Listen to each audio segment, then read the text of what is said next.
Shalom. First off, I want to give all praise, honor, and glory unto Yahweh, Bahashem, Yahweh Shai, Bahashem, Rachak Badash. I want to give double honors to the apostles, elders, and bishops of GMS who have taught us this word and teach us this word today. And I want to give a salutation unto the hopeful elect scattered across the four corners of this earth.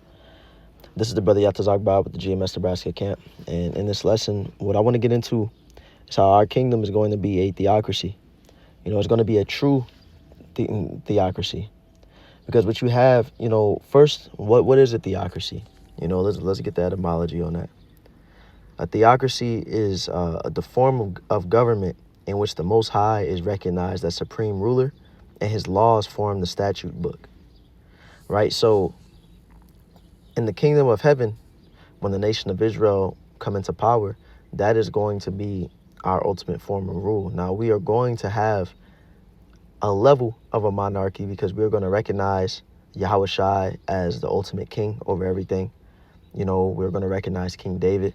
And then, we will be joint heirs as well. But the scriptures tell us that we will be kings and priests. And the theocracy, especially, we're about to read it in the etymology. Let's actually get it in the etymology. It says, usually as administered by a priestly order, also of a state so governed. The word breaks down to meaning the rule of the Most High. Theos meaning God, and then kratos, a rule, regime, strength. So right here it says originally in reference to the sacerdotal government of Israel before the rise of kings. And that sacerdotal is talking about how priests were basically the ones ruling. The priests were the ones keeping everybody in line, making sure that the law was followed. And, when we come into our kingdom, we're going to double as kings and priests. But the Most High is going to take precedent in having the ultimate rule. The Most High's ways are going to be what our laws hinge upon. It's the Most High's law, statutes, and commandments, the ways that we were given, that was given unto Moses and then given unto our nation, when the first covenant was established. This is going to be the way in which we govern ourselves and govern the world. And this is always how the Most High meant it to be. Now you have America where Esau gives the facade that America is, ruled, with the Most High in mind. You have, on the dollar bill, it says, in God we trust. You have, that president swearing on the Bible, or people put their hand on the Bible in the court. In the Pledge of Allegiance, it says one nation under God. There's always this rhetoric pushed of the Most High, which is good if it was put into practice. Because when you look and notice all the ways that Esau acknowledges the Most High in his society, is all superficial. It's all for eye service. Because when you get into the actual framework of how America works, such as the Constitution, the church and state is separated. Which means what? That the Bible isn't how things are governed. The laws were created by men. The laws that we follow in this land weren't based off of the laws of the scriptures. And the Constitution, the word God isn't even in it one time, which shows that there is no, there was no recognition of what the Most High wanted, or, there was no recognition of the scriptures.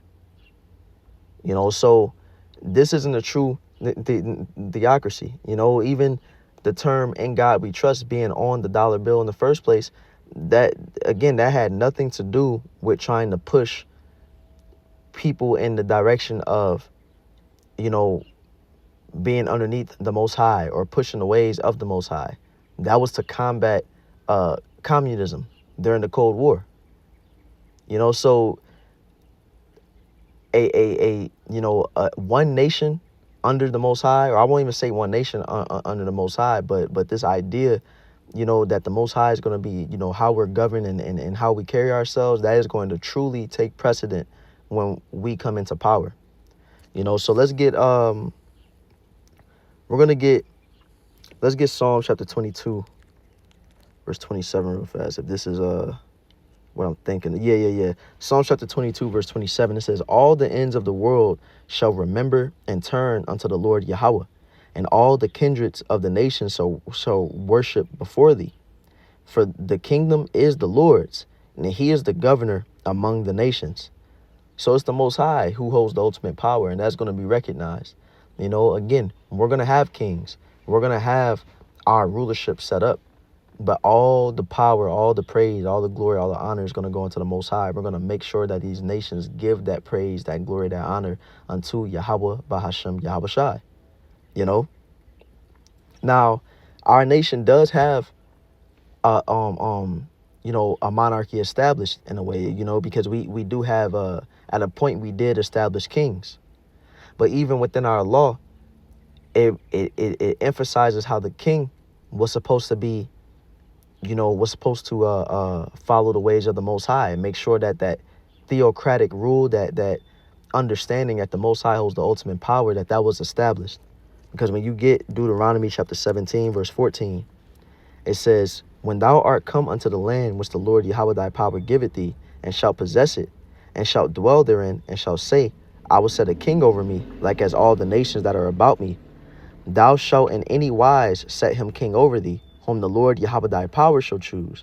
So right here it's already saying, there was going to come a point in time where our nation was going to want a king, and the Most High knew that. So it says, first off, what does it say? It says, when thou shalt set a king over thee, it's going to be whom Yahweh wants as the king. Which shows even more that it's all through the power of the Most High that everything is ruled. Because even the king that was chosen, truly, who's choosing the king? It's the Most High. So let's read on. It says, one from among thy brethren shalt thou set king over thee. Thou mayest not set a stranger over thee, which is not thy brother. But he shall not multiply horses to himself, nor cause the people to return to Egypt, to the end that he shall multiply horses. For as much as the Lord Yahweh had said unto you, ye shall henceforth return no more that way. So it's going into, how this king was supposed to carry himself when he came into power. And what we're about to read is that basically this king wasn't supposed to be overindulgent. This king wasn't supposed to do too much and over consume, for lack of better words, to the point where his focus was taken off of the Most High. And you'll see what I mean as we read on. Because it says what? He's not supposed to multiply horses unto himself. And what that's saying is that he's not supposed to be trying to amass this great, huge army, and be so focused on power. In verse 17, it says, neither shall he multiply wives to himself, that his heart turn not away. So it's not saying that it's wrong for whatever king comes into power to have many wives, but that king shouldn't be into them wives to the point where his heart turns away. And we see an example of that with King Solomon. That's how he fell. It says, neither shall he greatly multiply to himself silver and gold. So he shouldn't be overly worried about riches. It says, and it shall be when he sitteth upon the throne of his kingdom, then he shall write him a copy of this law in a book out of that which is before the priests, the Levites. So what it's saying is that when the king was to come into rulership, he's supposed to copy down himself a scroll of the laws. And it says, what? And it shall be with him, and he shall read therein all the days of his life, that he may learn to fear the Lord Yahweh his power, to keep all the words of this law and these statutes to do them, that his heart be not lifted up above his brethren, and that he turn not aside from the commandment to the right hand or to the left, to the end that he may prolong his days in his kingdom, he and his children in the midst of Israel. So it was always intended, even though the Most High brought us into a form of a monarchy with a king, it was always intended that even, with a king, we would still be focused on the Most High and his ways, and not start to follow our own ideas. And that's where the Most High started to become upset with us, when the kings and, the officials ruling over us started to steer us into a way that had nothing to do with what the Most High wanted for us. We started following the ways of the heathen, or following our own ideas, coming up with our own laws and following after the ways of the other gods. That became a problem. But again, in the kingdom of heaven, we're going to be perfected to where The king ain't going to have to write down all the law, statutes, and commandments, because the Most High is going to do that in the king's mind and all of our minds. You know, let's read it. You know, in Hebrews chapter 8, verse 11, where it says, or verse 10, where it says, "For this is the covenant that I will make with the house of Israel after those days, said the Lord. I will put my laws into their mind and write them in their hearts, and I will be to them a power, and they shall be to me a people. And they shall not teach every man his neighbor and every man his brother, saying, Know the Lord, for all shall know me, from the least to the greatest." So we're all going to be on point, and we're all going to be have perfect minds to where it will be impossible for us to sin, because the laws are going to be written in our inward parts. And we're going to automatically just think and move and operate in perfection, where we won't have to, you know, we're not going to have to go through that process that we go through in these bodies of fighting off sin and fighting off temptation and lust and all these different things. That won't exist in these new bodies we're about to be in when the second covenant is established within us. So us being them kings and priests ruling over the earth, we going to be on point, you know. Now let's get Isaiah chapter 9, verse 6, because again, Yahweh Shai is going to be the ultimate king ruling, you know, but even he is going to establish the ways of the Most High Yahweh. It says, "For unto us a child is born, unto us a son is given, and the government shall be upon his shoulder. And his name shall be called Wonderful, Counselor, the Mighty Power, the Everlasting Father, the Prince of Peace." And what did Yahweh Shai say in the New Testament? He said what? That he and his Father are one, which is saying that Yahweh Shai is in the same mindset as the Most High. Not that they are the same person, you know, but because Yahweh Shai said what? That his wish was that all believers should be one as he and the Most High are one, which is saying that they shall all be in the same mindset. They shall all be seeking the same will, which is what? The will of the Most High. So in verse 7, it says, "Of the increase of his government and peace there shall be no end, upon the throne of David and upon his kingdom, to order it and to establish it with judgment and with justice from henceforth even forever. The zeal of the Lord of hosts will perform this." You know, so Yahweh Shai's kingdom is going to be established with justice and judgment. And this kingdom that we're about to go into is going to be an everlasting kingdom. It shall never fall, because we're finally going to be ruling over the earth the way that it needs to be ruled. The reason why kings fall, the reason why we fell, is because of sin. The reason why we fell is because of idol worship. Is because all these things we wasn't supposed to be doing. So why would we need to fall or be taken out of power or go into captivity if we're going to be ruling perfectly in the way that the Most High wants us to? You know, if it ain't broke, don't fix it. So let's go to the next precept. We're going to go to Romans chapter 8, verse 16, because you know, Yahweh Shai is going to be our ultimate king, but what the scriptures say in Romans 8 and 16, it says, "The Spirit itself beareth witness with our spirit that we are the children of the Most High. And if children, then heirs, heirs of the Most High, and joint heirs with Hamashiach, if so be that we suffer with him, that we may be also glorified together." You know, so we are about to be joint heirs with Yahweh Shai and ruling alongside him. You know, and that's where the scriptures, again, it says what? That we're going to be kings and priests over the earth. We're going to be kings in our own right, little kings, you know, alongside the ultimate king, you know, which being Yahweh Shai. You know, and that's a beautiful thing. You know, let's go to Isaiah 61 and 6, which says, "But ye shall be named the priests of the Lord Yahweh. Men shall call you the ministers of our power."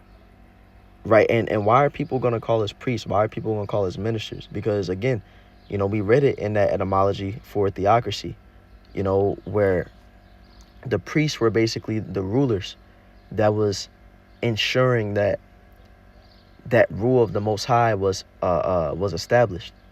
And that's what we're going to be doing. So these Gentiles are going to be calling us the priests of the Lord, the ministers of the Lord, because we're going to be breaking down the law to them and making sure that they're following properly, making sure that they're keeping the ways. Because, again, the laws being written in our inward parts is only for the Israelites. The rest of the heathen, we're still going to have to make sure that they're on point and that they're following it in the right way. We're going to have to, you know, get them away from their idols and their different gods and their different religions. We're going to have to stop them from worshiping Buddhism and Hinduism and Islam and all these different things. And we're going to turn them unto the ways of Yahweh Ba'ashem Yahweh Shai. And it says, what? Ye shall eat the riches of the Gentiles, and in their glory shall ye boast yourselves. So while we're being priests and ministers and making sure these nations are following the right way, we're also in a kingly way going to be eating off their riches. They're going to, be paying taxes unto us, and giving us the best of their portions. So let's go to let's see here. We're going to go to Isaiah chapter 2, verse 2, which says, and it shall come to pass in the last days that the mountain of the Lord Yahweh's house shall be established in the top of the mountains and shall be exalted above the hills, and all nations shall flow unto it. So this scripture right here is even more showing, this theocratic rule that that the scriptures is describing, because our rule is being called what? The mountain and of the Lord Yahweh's house. And a mountain represents a government, and so, the government is basically the ruling system. So this rule is going to be of whose house? Yahweh's house. It says, and shall be established in the top of the mountains and shall be exalted above the hills, and all nations shall flow unto it. So our rule, which is going to be, underneath Yahweh, is going to be the ultimate rulership on this earth. Which is showing that a theocracy is going to take precedent in the kingdom of heaven, which is going to be upon earth. So let's see. Let's read on. It says, and many people shall go and say, come ye, and let us go up to the mountain of the Lord, to the house of the power of Jacob. And he will teach us of his ways, and we will walk in his paths. For out of Zion shall go forth the law, and the word of the Lord from Jerusalem. Right, and that's why I said, what did it say in the etymology for theocracy? It's a form of government in which the Most High is recognized as supreme ruler, and his laws form the statute book. His laws form the statute book. And that's exactly what it's showing here, where people are going to be coming to us and to learn of our ways. Because what it says is, for out of Zion shall go forth the law, and the word of the Lord from Jerusalem. So we're going to be teaching the law, statutes, and commandments to all these different nations. And it says, well, he shall judge among the nations and shall rebuke many people, and they shall beat their swords into plowshares and their spears into pruning hooks. Nation shall not lift up sword against nation, neither shall they learn war anymore. And this is one amongst many reasons why our rule needs to come, why we need to be ruling over this earth, because with our rule comes peace. The earth is going to be governed the way, and ruled the way that it's supposed to be ruled. Because, the laws that was given us by the Most High was given us so that we could live in a superior way to all these nations around us. That's why the scriptures say that the laws were going to be our wisdom in the sight of the nations. And it was going to show how close we were to the Most High, because when we followed after the law, statutes, and commandments, we was doing everything right. Following after a land Sabbath is a superior way to till the land, because the earth is following after a schedule, so to speak, that's best for it.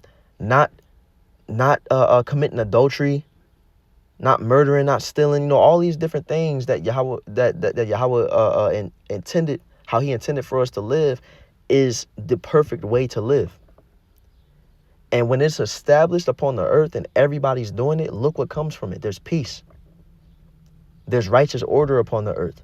The earth is going to be replenished. It says what? The nations are going to rejoice when we come into power. Because even though they're going to be underneath our rule, when our way is established and enforced upon them, they're going to realize, this is the way we need to be living. Because when we living like this, everything is okay. So it says, O house of Jacob, come ye and let us walk in the light of the Lord. That's exactly what we're about to do. We're about to be living in the light of the Lord eternally. And that's why it says in Revelation 21, verse 21, it says, and the 12 gates were 12 pearls. Every several gate was of one pearl, and the street of the city was pure gold, as it were transparent glass. And I just want to grab that verse to establish this is talking about the kingdom of heaven. Now let's read on. It says, and I saw no temple therein, for the Lord Yahweh Almighty and the Lamb are the temple of it. And the city had no need of the sun, neither of the moon to shine in it, for the glory of the Most High did lighten it, and the Lamb is the light thereof. So this isn't saying that there's not going to be any sun or moon in our kingdom. No, we're going to have the sun, we're going to have the moon, but it's saying that, the glory of Yahweh Bahashem Yahweh Shai, is going to be, evident in our kingdom. What's the word I'm looking for? That in a figurative sense, the glory of our rule is going to be, the glory of Yahweh Ba'ashem Yahweh Shai is going to be illuminating our rule, so to speak. It says, and the nations of them which are saved shall walk in the light of it, and the kings of the earth do bring their glory and honor into it. And those nations that are saved is talking about Israelites, which came out of the different nations. It's talking about the elect of Israel that's going to be saved, and that's going to be pulled from, all these different nations on the earth where we've been scattered. And it says that we're going to walk in the light, and that light represents the wisdom that we're about to walk in. The light represents the goodness that we're about to walk in, So when the scriptures talk about that, there's no need of the sun or the moon, or that the sun will never go down, they're just talking about that the wisdom of our kingdom is going to be, eternal. It's never going to go away. And we're going to always walk in that light. The same way that we're trying to walk in the light on this side, which is this truth, which is this gospel. We're trying to walk in the light and shun darkness. Well, there will be no darkness in our kingdom, or no evil nature. So Lord willing, this lesson was edifying. Once again, I want to give all praise, honor, and glory unto Yahweh, Bahashem, Yahweh Shai, Bahashem Rachar Kadash. I want to give double honors to the apostles, elders, and bishops of GMS, and a salutation unto the elect. Shalom.